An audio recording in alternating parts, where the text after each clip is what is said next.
Assalamualaikum warahmatullahi wabarakatuh. Selamat pagi, Pak Anan, selaku dosen pembimbing mata kuliah MPTI dan teman-teman yang berbahagia. Kami dari kelompok 2, Rombel 2 PTIK 2020 ingin mempresentasikan laporan akhir UAS mata kuliah MPTI. Proyek kami yaitu pengadaan robot pengantar makanan bagi pasien COVID-19 di RSUP Dr. Karyadi Semarang. Next. Untuk anggota kelompok kami, yang pertama ada saya sendiri, yaitu Miftahul Janah dengan NIM 53024200035. Kemudian ada rekan saya Yulianus Dika Kristiawan dengan NIM 53024200033. Kemudian ada rekan saya Dodi Mahfud Farifin dengan NIM 530242036. Kemudian ada rekan saya Oktaviana Hasna Nabila dengan NIM 530242034. Kemudian ada rekan saya yang terakhir yaitu Muhammad Taki Syahid Abdullah dengan NIM 530242037. Next. Kemudian untuk nama dari proyek kami yaitu pengadaan bagi pasien COVID-19 di RSUP Dr. Karyadi Semarang. Fokus area proyek kami pengadaan robot. Waktu proyek yaitu pada rentang waktu 3 Oktober 2022 sampai dengan 30 Januari 2023 dengan jangka waktu 4 bulan. Kemudian untuk estimasi dana sekitar miliar 7.528.690 rupiah.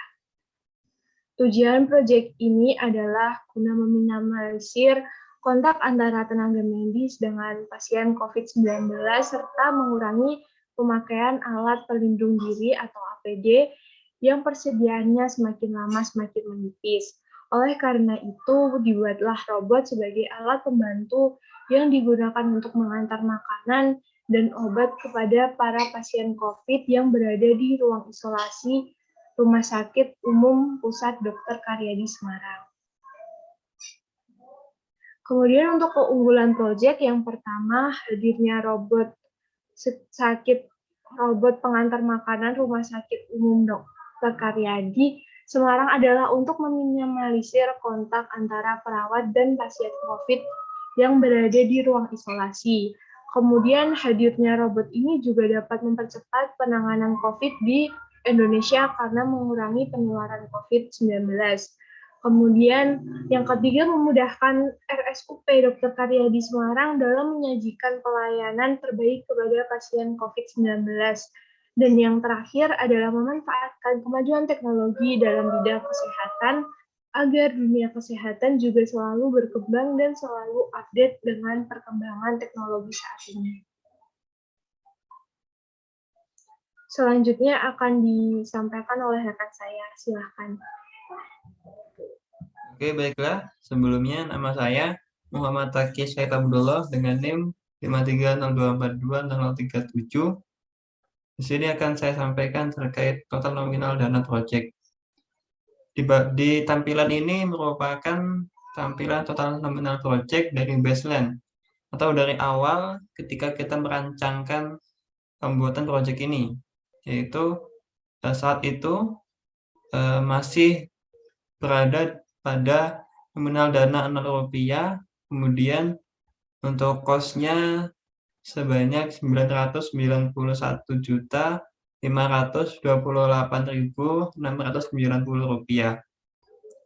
Untuk kos variansnya masih pada 16 juta.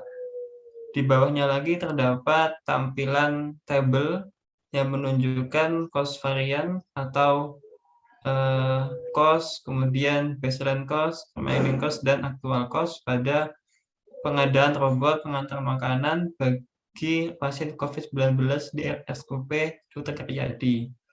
Bagian ini dapat ditemukan pada cost status yang ada di Microsoft Project. Oke, selanjutnya.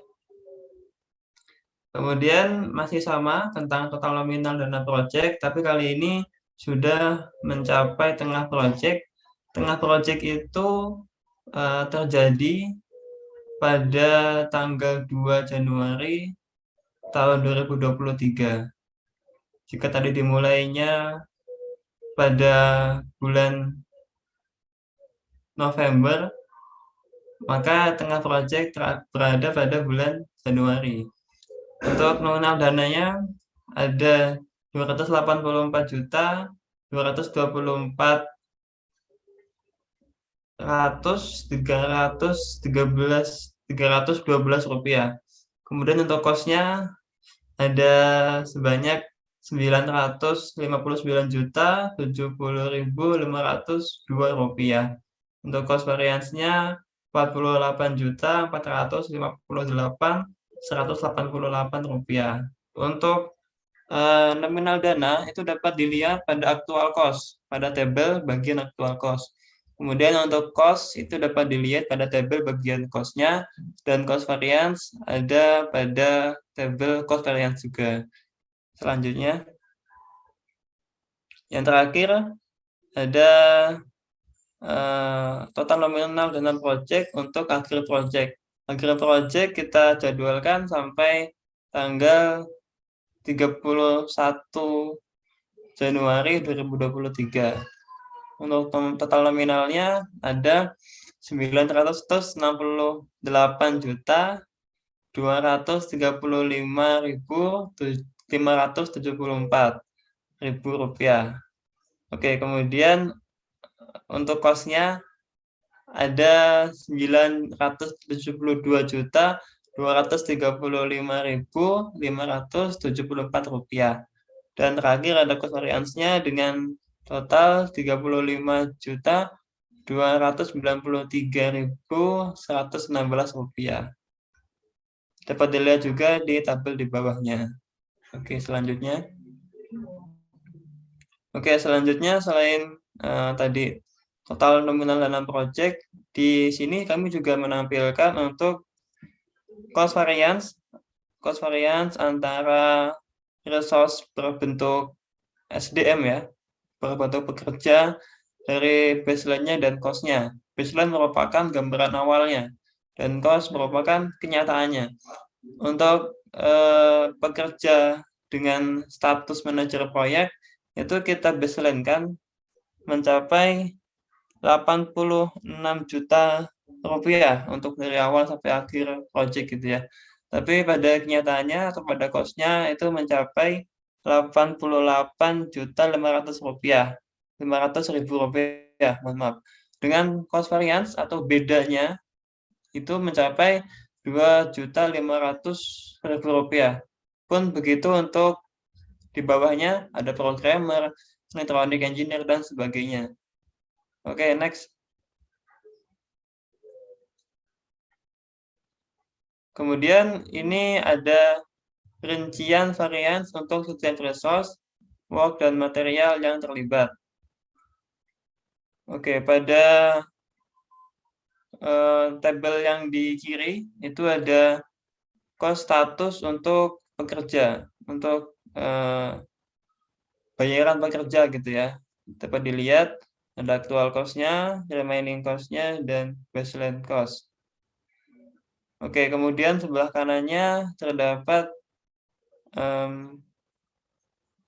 harga setiap pekerja dengan standar bayarannya per jam. Jika kita lihat pada manajer proyek ya, itu actual work-nya mencapai 672 jam dengan actual cost atau kenyataan biayanya mencapai 88.500.000 rupiah dengan standar rate-nya 125.000 per jam.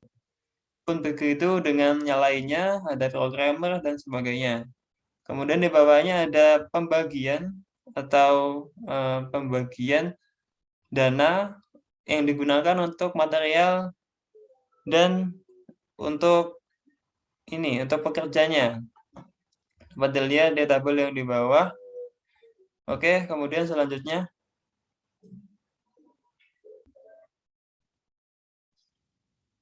Menunggu.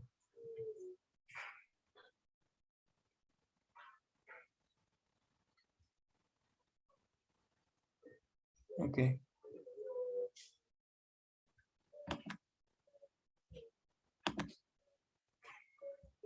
Oke. Kemudian selanjutnya,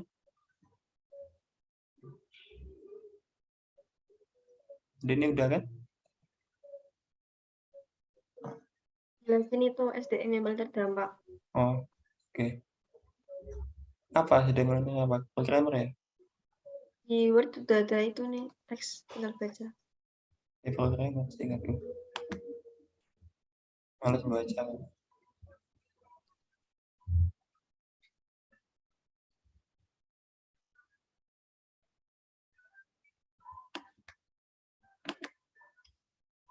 Oke, lanjut. Sudah mulai belum? Udah ya.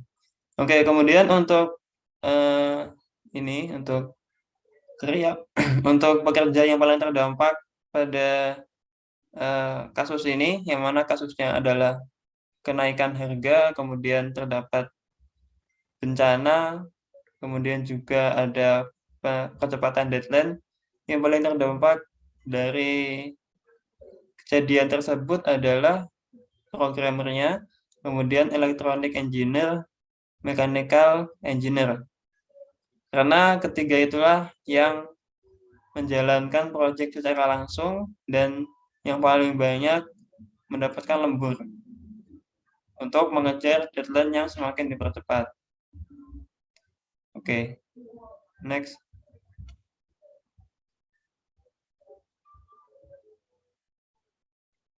Oke, kemudian ini merupakan tampilan cost overruns.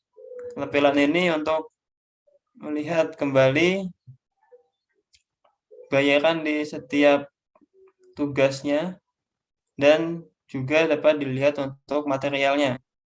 Untuk tugasnya dapat kita lihat manajer proyek dengan baseline 86 juta, kemudian cost-nya atau aslinya ketika dijalankan proyek mencapai 88.500.000 dengan cost variance 2,5 juta.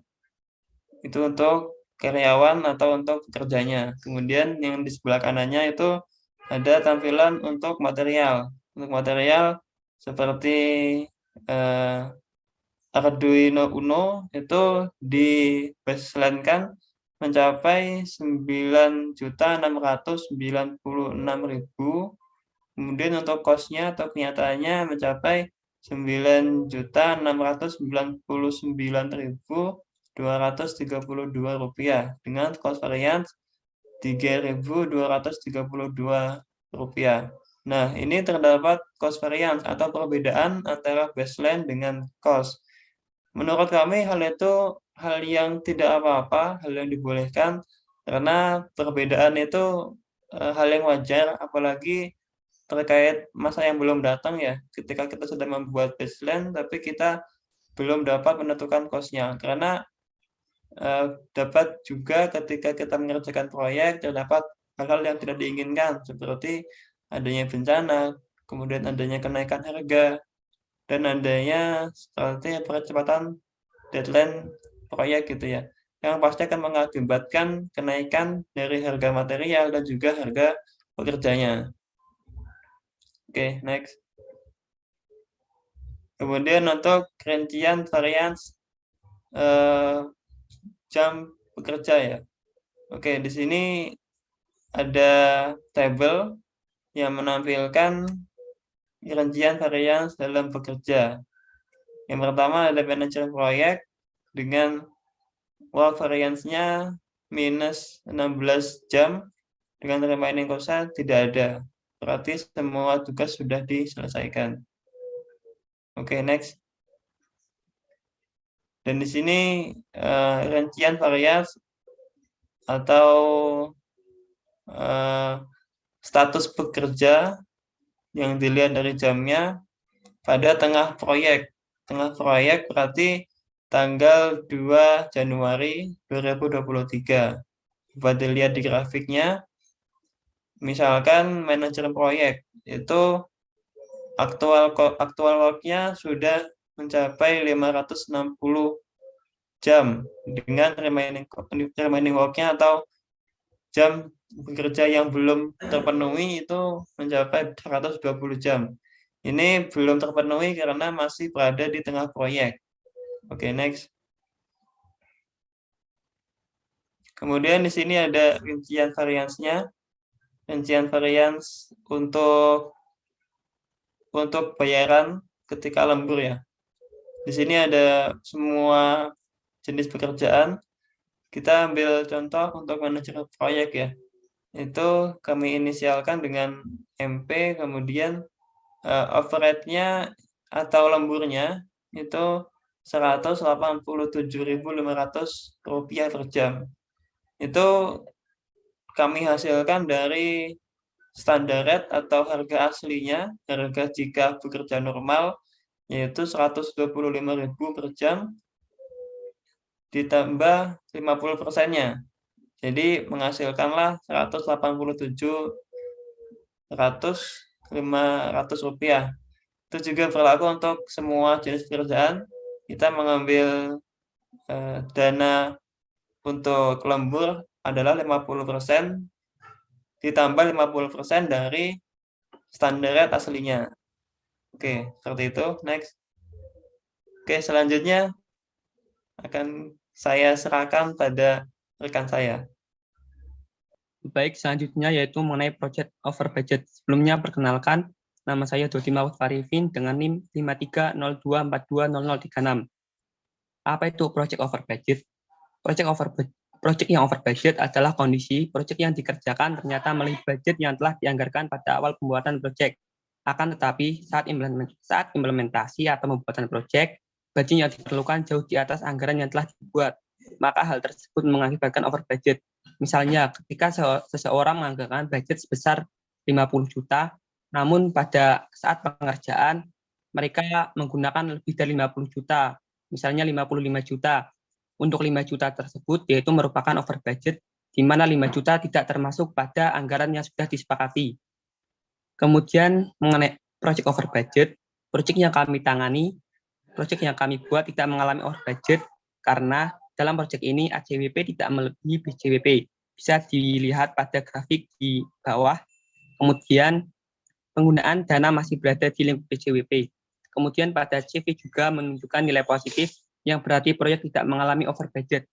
Lalu apa itu ACWP dan BCWP?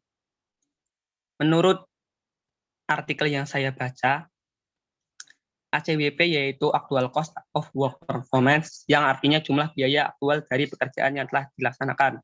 Untuk BCWP sendiri, Budget Cost of Work Performance, atau nilai hasil dari suatu sudut pandang nilai pekerjaan yang telah diselesaikan terhadap anggaran yang disediakan untuk melaksanaan pekerjaan tersebut. Pada file MPP yang kami buat, bisa dilihat pada grafik di bawah ini, di mana ACWP tidak melebihi BCWP. ACWP dengan garis yang berwarna biru, kemudian BCWP dengan garis yang berwarna oranye. Untuk ACWP sendiri berada di bawahnya. Kemudian pada CV yaitu menunjukkan tren yang positif, di mana untuk tren positif berarti dana itu tidak mengalami over budget. Next. Kemudian adalah project behind schedule. Apa itu project behind schedule? Project behind schedule artinya proyek terlambat dari jadwal yang di mana pengerjaan proyek melebihi ketika proyek tersebut ditentukan. Biasanya hal tersebut terjadi karena masalah yang terjadi seperti human error, dana alam, dan lain sebagainya. Contoh behind schedule adalah waktu yang ditentukan. Misal, kesepakatan adalah 3 bulan, kemudian pada pengerjaannya, waktu yang dikerjakan adalah 4 bulan. Pada 1 bulan tersebut merupakan behind schedule. Kemudian untuk pekerjaan, misal pekerjaan suatu programmer ditentukan selama 10 hari. Namun sang programmer baru bisa menyelesaikan programnya tersebut 11 hari. Untuk 1 hari tersebut yang dinamakan behind schedule.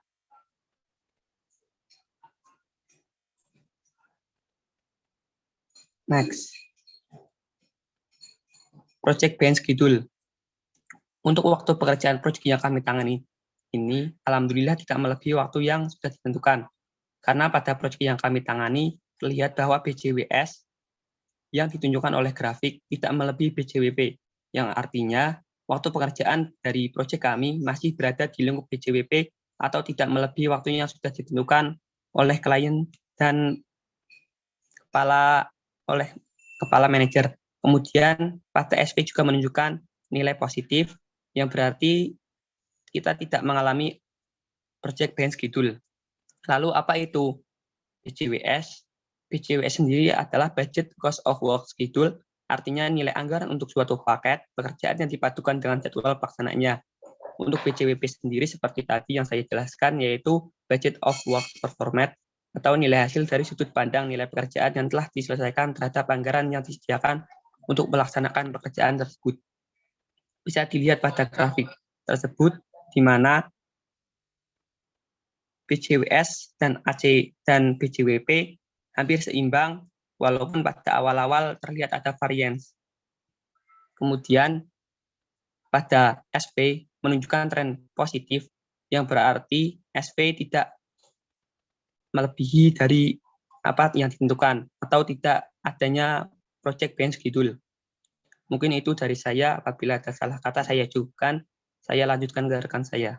Terima kasih. Terima kasih. Saya akan melanjutkan pembahasan. Di sini saya akan menjelaskan soal nomor 3. Sebelumnya perkenalkan, nama saya Octaviana Nabila dengan NIM 53024200034. Untuk soal nomor 3, serapan dana proyek sampai tanggal 2 Januari 2023 mendapatkan 80%, di mana rincian biaya materialnya adalah Rp487.940.000 dan rincian biaya sumber daya manusia adalah Rp495.018.690. Berikut ditampilkan data tentang pembagian biaya antara biaya material dan biaya sumber daya manusia. Untuk selanjutnya adalah pencapaian proyek. Capaian proyek pada yang kita tangani tidak sesuai dengan apa yang sudah direncanakan, dengan dana yang menyimpang sebanyak Rp34.610.921 didapatkan dari BCWP dikurangi ACWP, di mana Rp203.037.500 dikurangi Rp168.426.579 mendapatkan dana Rp34.610.921. Terdapat biaya yang menyimpang, yaitu gaji yang belum dibayar dan barang yang belum dibeli. Untuk selanjutnya, proyek berjalan lebih cepat dari rencana karena ada pengurangan deadline atau target selesai lebih cepat yang diminta oleh pihak yang mempunyai proyek. Di sini terdapat bukti. Selanjutnya adalah durasi varian masing-masing task. Terdapat pada tabel-tabel berikut, di mana durasi terdapat durasi dimulai dari penentuan komponen robot lebih cepat 1 hari, untuk perancangan konstruksi robot lebih cepat 4 hari, dan lain sebagainya.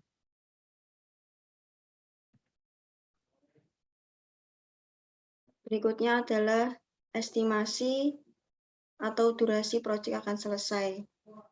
Di sini ditunjukkan timeline yang menjelaskan tentang durasi proyek yang akan selesai pada tanggal 30 Januari 2023, yaitu 21 hari lagi.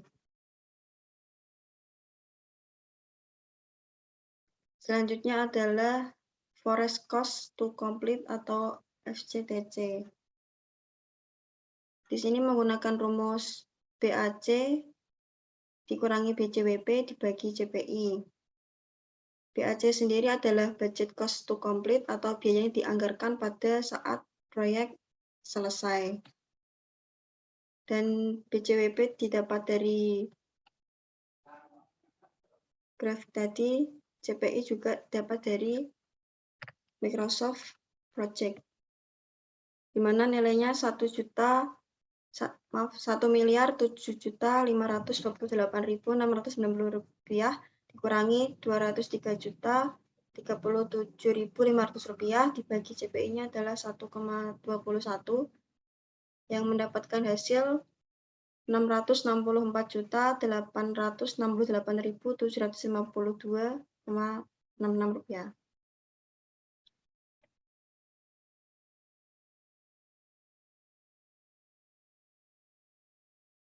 Selanjutnya adalah estimation at completion atau EAC, di mana total biaya proyek sampai akhir adalah 978.954.346 rupiah.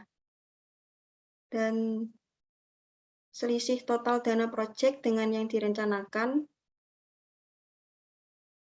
Jadi, kita menggunakan rumus baseline dikurangi total dana proyek, di mana baseline-nya adalah 1.700.528.600, di mana baseline adalah 1.007.528.690 rupiah dikurangi total dana proyek seluruhnya 978.954.346 rupiah, mendapatkan hasil estimasinya 28.574.344 rupiah.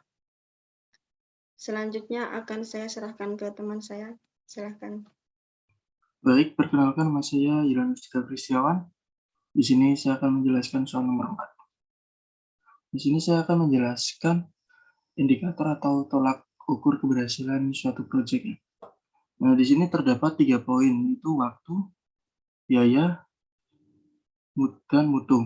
Nah, waktu di sini menjadi tolak ukur karena apabila proyek dikerjakan sesuai dengan waktu yang telah disetujui, maka proyek itu dikatakan berhasil. Nah, lalu yang kedua ini adalah biaya. Nah, biaya di sini jika biaya yang dikeluarkan dalam suatu proyek sesuai dengan ketentuan awal, maka proyek itu dikatakan berhasil. Jadi tidak ada namanya biaya berlebih gitu, sesuai dengan kesepakatan di awal. Lalu yang ketiga adalah mutu atau kualitas. Nah, mutu atau kualitas ini menjadi tolak ukur suatu proyek karena mutu akan menjadi jaminan kepada klien untuk menggunakan jasa atau produk proyek kita lagi. Next.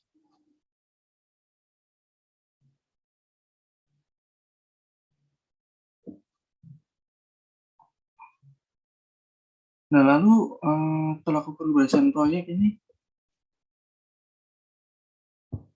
proyek kami menurut tolak ukurnya sudah dikerjakan sesuai dengan indikator keberhasilan proyek ya, di mana dapat dilihat ACWP dan BCWS di sini sudah sesuai atau ya hampir mendekati dari nilai BCWP-nya.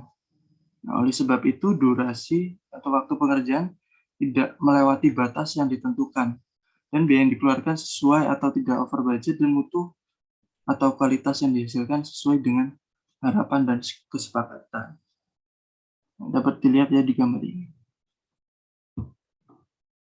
Oke. Selanjutnya. Nah, di sini ada tambahan yaitu resiko proyek ya. Resiko proyek di sini ada resiko yang disengaja dan resiko yang tidak disengaja. Nah, resiko yang disengaja ini ada kelalaian dalam mengerjakan job destim, kelalaian dalam waktu pekerjaan, sistem tidak terselesaikan dalam waktu yang telah ditentukan akibat kelalaian. Lalu yang tidak disengaja itu sistem tidak sesuai dengan keinginan klien, kekurangan pekerja, sistem tidak dapat dioperasikan.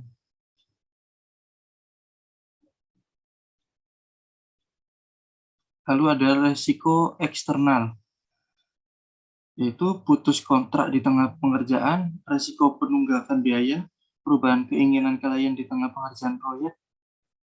Lalu keempat ada resiko fundamental, yaitu kerusakan hard disk yang menyebabkan data hilang, perangkat komputer yang digunakan rusak mendadak, bencana alam yang menyebabkan listrik mati yang menghambat pada molornya pekerjaan. Lalu yang kelima ada resiko internal, yaitu kurangnya kekompakan tim dan programmer tidak bisa menguasai program yang diminta klien. Baik, selanjutnya. Cukup sekian yang dapat kami sampaikan. Kurang lebihnya saya mohon maaf. Wassalamualaikum warahmatullahi wabarakatuh.